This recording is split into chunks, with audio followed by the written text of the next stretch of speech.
you will find there are no black faces in the entire magazine except for Receiving Charities. It's like an all-white, lily-white magazine. And the whole article talks about, this is 63, and it talks about how blacks will be saved in the celestial kingdom. They'll have every right, privilege, blessing everybody else has.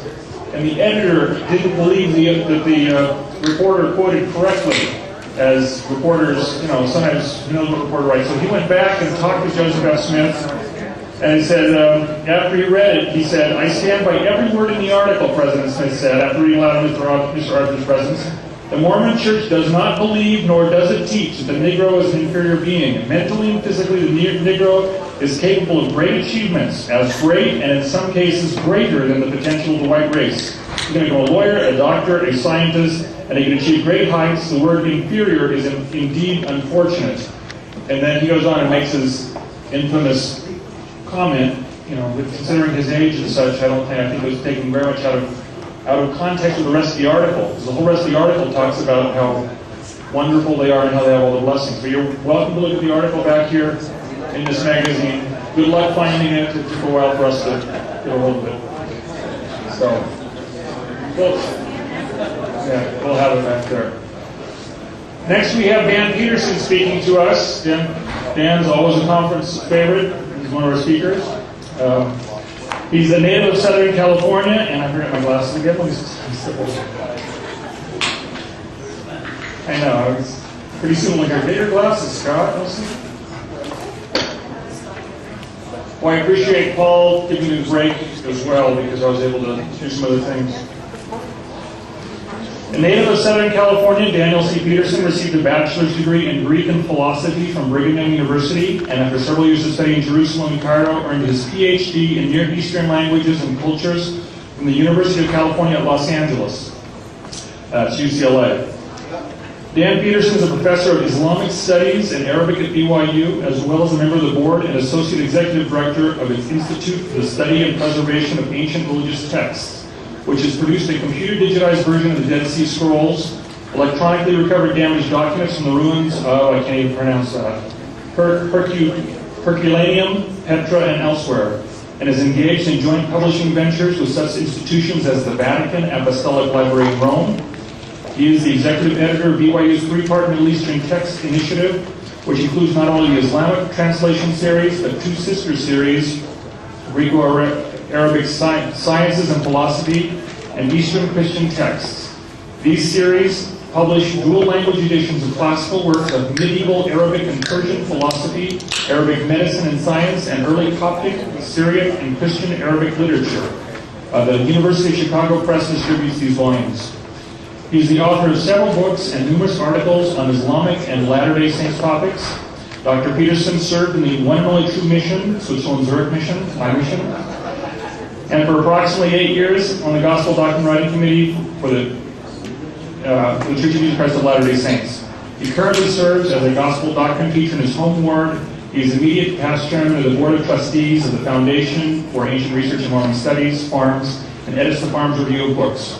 Dr. Peterson is married to the former Deborah Stevens of Lakewood, Colorado, and they're the parents of 3 sons. So, Dr. Peterson.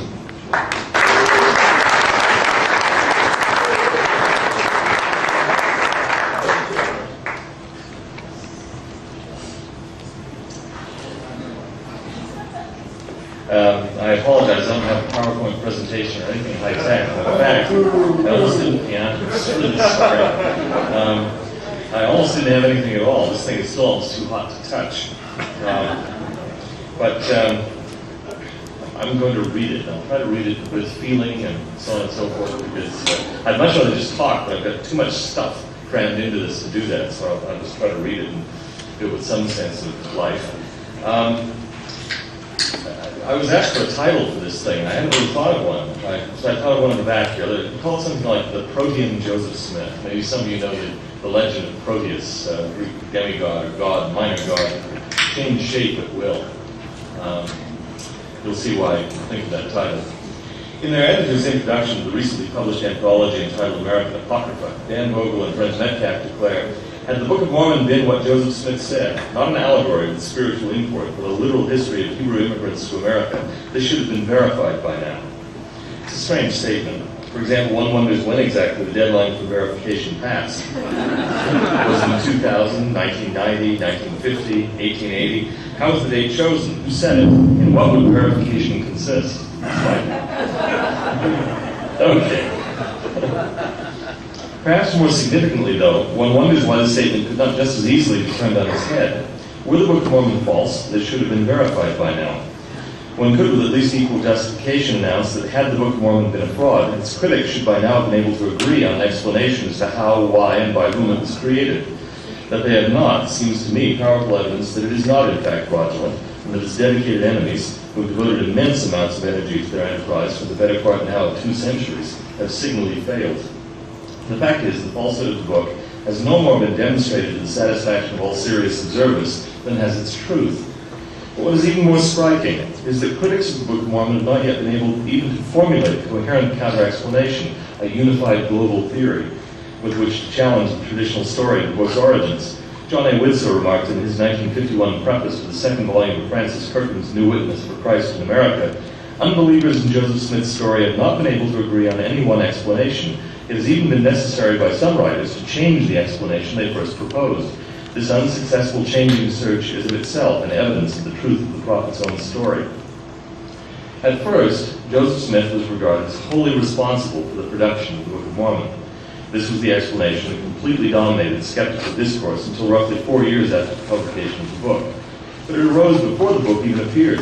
Since Joseph was a superstitious and ignorant peasant, the Book of Mormon would naturally be beneath serious notice. He was an ignoramus, said the gem of Rochester for 15 May 1830. That spindle-shanked ignoramus Joe Smith, echoed the Palmyra Reflector for 30 June 1830. An ignoramus who could neither read nor write, explained Obadiah Dogberry in the same newspaper in July of 1830. As the Palmyra Freeman noted in 1829, the subject was almost invariably treated as it should have been, with contempt. This most clumsy of all impositions, Dogberry characterized the Book of Mormon in January 1831. In February, Dogberry offered a more extended estimation of Joseph Smith and his family. The prophet had but little expression of countenance other than that of dullness. His mental powers appeared to be extremely limited, and from the small opportunity he had in school, he made little or no proficiency. We have never been able to learn that any of the family were ever noted for much else than ignorance and stupidity. The Reverend Thomas Campbell, in a February 1831 letter to his former colleague Sidney Rigdon, dismissed the Book of Mormon as, quote, a production beneath contempt and utterly unworthy the reception of a schoolboy. During the same month, Thomas Campbell's illustrious preacher's son, Alexander, told the readers of his famous Jeremiah against the Book of Mormon entitled Delusions, that Joseph Smith was, quote, as ignorant and as impudent a knave as ever wrote a book, an ignorant and impudent liar. The book, he said, professes to be written at intervals by different persons during a long period of 1,020 years.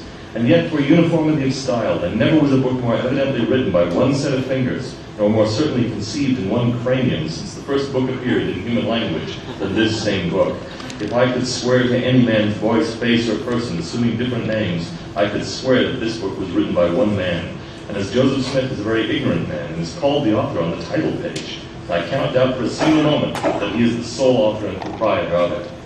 The Book of Mormon, Campbell said, is without exaggeration the meanest book in the English language. As ignorant as too many of the people are, said a March 1831 letter to the Palmyra Reflector, it's hardly possible that so clumsy an imposition can spread to any considerable extent. Also in March of 1831, David Burnett, editor of the Evangelical Inquirer, described Joseph Smith as, quote, a perfect ignoramus, unquote, though Burnett was unable to be more precise about the length of the Book of Mormon than to say that it was between 500 and 1,000 pages. Since he confessed, when I saw it, I did not notice the number. The fact was, however, that the perfect ignoramus Joe Smith had actually produced a substantial and complex book. Moreover, he and his book were acquiring a solid and numerous following. How could this be accounted for? How could someone whose mental powers were extremely limited have produced a lengthy book and founded a growing new religious faith? Of course, the Book of Mormon was still beneath contempt. Daniel Kidder's 1842 expose found it, quote, nothing but a medley of incoherent absurdities, quote, a bundle of gibberish, wrote J.B. Turner in 1842. Those, therefore, who were convinced by it must necessarily themselves be beneath contempt. Speculating in the utter absence of any evidence that Sidney Rigdon and Parley Pratt had converted to Mormonism on the basis of, quote, a jerk or a twitch or a swoon, unquote, Turner proceeds to comment that it is indeed difficult to see how any man, especially of a nervous temperament, could read Smith's book through without being thrown into some sort of hysterics. The marvel is that it should ever have happened otherwise.